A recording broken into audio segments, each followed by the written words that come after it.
It's time for Ask Mike Mondays. Mike answers one listener's question every week. Here's Michael Becker and Paul Peebles. Welcome to Ask Mike Mondays.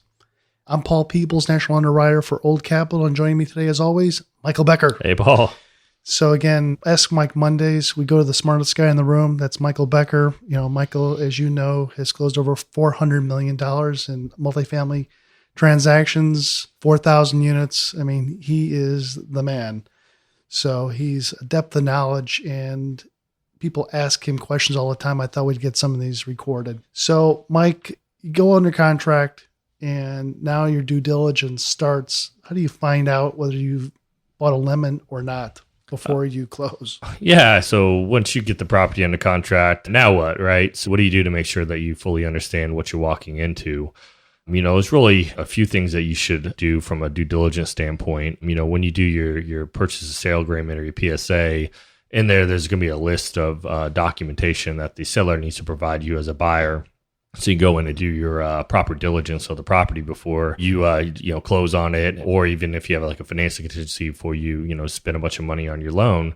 So some of the things you need to make sure that you do is get a pretty comprehensive due diligence list that includes things like historical financial statements and rent rolls, copies of their bank statements, as well as work orders, a bunch of just kind of a laundry list of documents that you need, and really kind of break it down into 2 or 3 categories on the diligence side, where you have your physical inspection, your financial audit, and then kind of like your market research. So kind of taking them one at a time. One of the things that we always do is we hire a real competent third-party inspector, and we'll have him, like an engineer, and we'll have him go in and literally walk every unit on the property with an iPad and kind of scoring the unit, from good to bad, whether the appliances are good or the flooring needs to be replaced, et cetera, and go through unit by unit and make sure that we get eyes on every property, that we don't have any hidden down units that we didn't know about, or black mold growing in a unit, as well as do like the major components of the building systems, like the roof and the foundation, the plumbing, electrical, parking lot,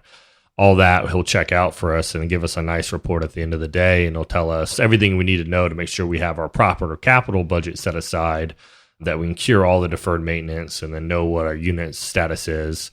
Another thing we do is we do a good market rental survey. So my company, SPI Advisory, we subscribe to a lot of the data services like CoStar and ALN and all these other services that allow you to get good rental comps. And then on top of that, either myself personally or someone from our team will go shop what we believe are our top rental comparable properties and go say, okay, we're getting, the property we're buying is getting 90 cents a square foot in rent a month, when the property down the street's getting $1 a square foot a month. So what are they doing for that extra 10 cents a square foot that we're not doing? So we'll go, virtually shop it, as well as go to the property and see, okay, well, they got upgraded appliances and a nice flooring package where the property buying doesn't. So if we go in and we just do those things, we should be able to raise our rents to match theirs.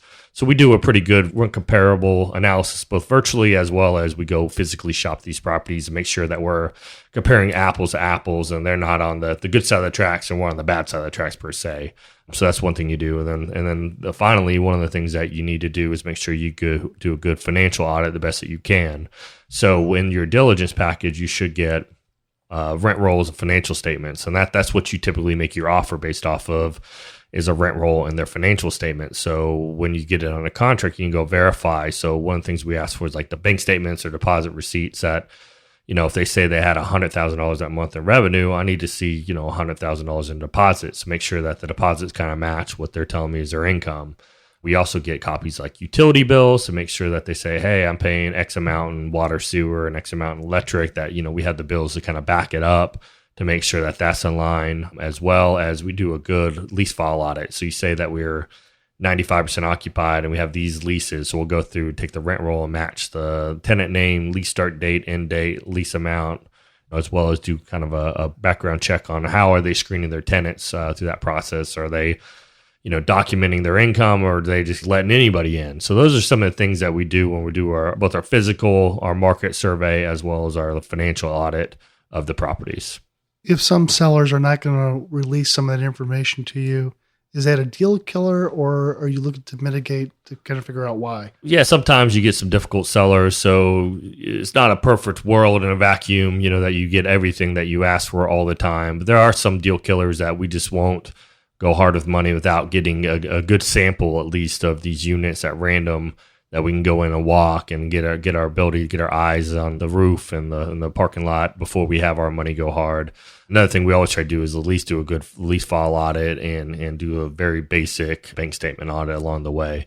Those are some of the things that we typically require before we go hard. Now, other groups will take a little bit more risk than we will, and other groups will be a little bit more conservative than we are. So you just kind of got to figure out where you are in that pendulum and how aggressive you want to be for the deal. But we make sure that, we at least have some of those basic things done before we put our money at risk. Voice of experience after closing 4,000 loans for his investors. Michael is an expert on the multifamily space. Can we get that report, that checklist, Mike? Yeah, I'm happy to give like a sample due diligence checklist that we include when we submit LOIs on properties and trying to do it. We'll attach our not only our real estate owned schedule that kind of shows all the properties that we own in and around the area. We also attach what we call a sample due diligence checklist, which kind of lays out all the stuff that we typically ask for when we're negotiating a purchase sale agreement or PSA. So I'm happy to provide that. Is that a $500 or $600 cost, Michael? For the low cost of $0. I got to talk to your agent. We need to raise that. So as Michael said, if you do want to get his checklist of what he uses in part of his due diligence, go to the oldcapitalpodcast.com, Old Capital Podcast, go to the contact, and in there, write out your email address and write the request for the Michael Becker's due diligence checklist, and we'll make sure we get that over to you. Thanks for sitting in on the Ask Mike Mondays, and we appreciate it. Thanks, Michael. Thanks, Paul.